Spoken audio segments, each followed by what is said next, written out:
যে কেন ইন্সুরেন্স ক্যারিয়ারে শুরুতে বেশিরভাগ এজেন্ট এই পেশা থেকে হারিয়ে যায়? তাদের টিকিয়ে রাখার উপায় কি? এ বিষয়ে কিছু বলবেন স্যার। জি, ধন্যবাদ। এ সংক্রান্ত আলোচনা ইতিপূর্বেও আসছিল। তো ইন্সুরেন্স ক্যারিয়ার শুরুতেই বেশিরভাগ এজেন্ট এই পেশা ছেড়ে হারিয়ে যায়। অ্যা এটার মূলত দায়ী হচ্ছে আ প্রথমতই হচ্ছে যে সিনিয়র নিয়ে আসে, সে ১ম দায়ী। মানে আমি যদি নিয়ে আসি আমি দায়ী। আমার এজেন্ট আসার পরে হারিয়ে যাচ্ছে, এটার জন্য দায়ী কে? আমি। কারণ আমি তাকে ভুলভাল তথ্য দিয়ে নিয়ে আসি। এসে যখন দেখে যে আমার যে কথা বলে তাকে নিয়ে আসছি সে কথাটা এখানে মিলছে না, হারিয়ে যায়। আমি যখন তাকে নিয়ে আসি, নিয়ে আসার পরে যখন তাকে এই পেশা সম্পর্কে সঠিক ধারণা দেয়া থেকে আমি গ্যাপে রাখি, দূরত্বে রাখি। আমি আমার সিনিয়রের সঙ্গে হয়তো বসাই না। সিনিয়রের ট্রেনিং এ বসাচ্ছি না। কারণ সিনিয়রের সঙ্গে বসালে যদি আবার সে আমাকে মাইনাস করে তার সঙ্গে কানেক্ট হয়ে যায়। এই যে একটা ইন্সুরেন্স এর মধ্যে অ্যা মানে এটাকে কি বলে? অসৎ চর্চা আরকি। ঠিক আছে? এই যে এটা আছে যে আমি আমার জুনিয়রকে আমার সিনিয়রের সঙ্গে বসাতে চাই না। কিসের জন্য? একটা ভয় কাজ করে যে তার সঙ্গে কানেক্ট হয়ে তাকে যদি আবার পদোন্নতি দিয়ে দেয়। এজন্য আমি আবার কি করছি? আমার ওই নতুন কর্মীটাকে আমি দূরত্বে রাখছি। একটু গ্যাপে রাখি। গ্যাপে রাখার কারণে কি হয়? আমি তাকে যে ভুল তথ্য দিয়ে নিয়ে আসছি, সে ভুলের মধ্যেই রয়ে যায়। তো এক তো আমি ভুল করছি, তাকে ভুল তথ্য দিয়ে নিয়ে আসছি, সঠিক তথ্য দিয়ে নিয়ে আসি না, সেই কারণে হারিয়ে যায়। দ্বিতীয়ত আনার পরে আবার আমার সিনিয়রের সঙ্গে মিশতে দেই না।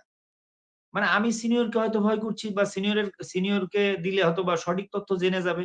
এই সঠিক গ্যাপ এই গ্যাপটা আমরা একটা তৈরি করে রাখি সিনিয়রদের মাঝে। এই গ্যাপটাও আমরা রাখার কারণে কিন্তু কর্মীরা আসার পরে হারিয়ে যায়। তারপরে আরো কিছু ব্যাপার আছে।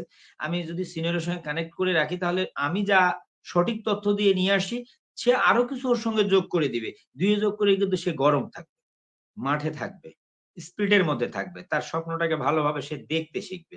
তো এই আমার মানে বক্তব্যটা এরকমই যে আমরা ভুল তথ্য দিয়ে নিয়ে আসবো না। তাহলে আমার কর্মীরা হারিয়ে যাবে না। আনার পরে আমি সিনিয়রকে যেভাবে সম্মান শ্রদ্ধা করি, সিনিয়রের হাতে কারণ সে আমার পরিচিত। বিধায় আমার সঙ্গে আসছে কাজ করতে। কিন্তু আমার বক্তব্যটা তার কাছে কিন্তু প্রতিদিনের মতন লাল চায়ের মতনই মনে হবে। দেখা হলে "দোস্ত আসো ১ কাপ লাল চা খাই।" তো তার কাছে কিন্তু আমি তাকে এই পেশায় নিয়ে আসছি। তার কাছে কিন্তু আমার লাল চায়ের একটা সম্পর্ক হয়ে আছে। এখন আমি যদি এটাকে কি করি একটু অপরিচিত মানে আমার সিনিয়র তার কাছে কিন্তু অপরিচিত।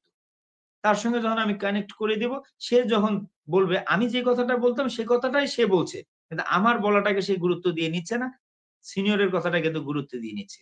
তা আমরা এই কাজটা যদি করি তাহলে কিন্তু নতুন কর্মীরা হারিয়ে যাবে না।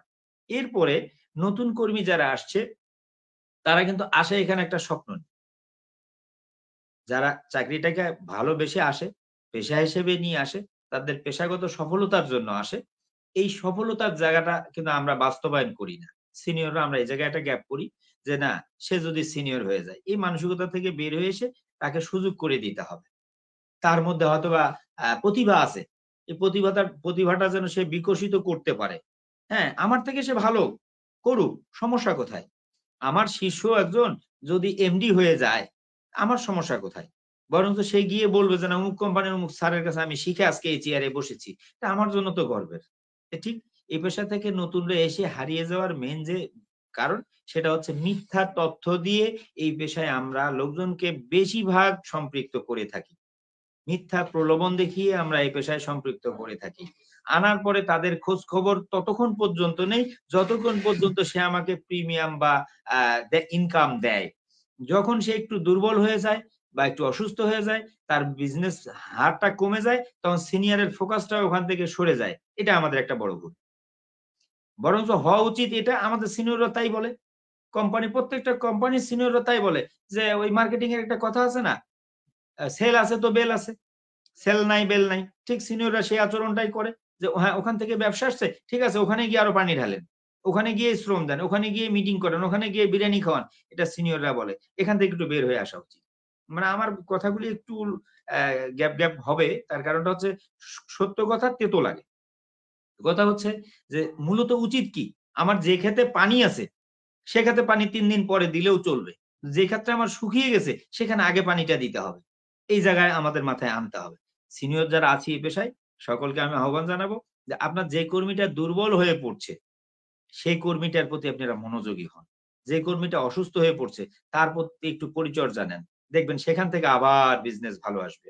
যারা ভালো করছে তাদেরকে উইশ করেন, তাদেরকে গিফট করেন, তাদেরকে স্যালুট দেন। তাদেরকে যেটা সম্মান দেওয়ার সেটা তাদেরকে দেন। কিন্তু যারা দুর্বল হয়ে পড়ছে তাদের প্রতি একটু মনোযোগী হন। নতুন কর্মীরা আসার পরে হারিয়ে যাওয়ার এটাও একটা কারণ। সে এসে যখন শুরু করে যখন একটু ধাক্কা খায়, আমরা তাকে ভুলে যাই। যে না এটা দিয়ে চলবে না। এই জায়গা থেকে আমাদের বের হয়ে আসতে হবে। মূলত নতুন যারা আসছে তাদের প্রতি একটু আন্তরিক হন, তাদের প্রতি একটু সহনশীল হন, তাদেরকে একটু শেখানোর জন্য চেষ্টা করুন। আশা করছি যে নতুনের ঝরে যাওয়ার হার কমে যাবে।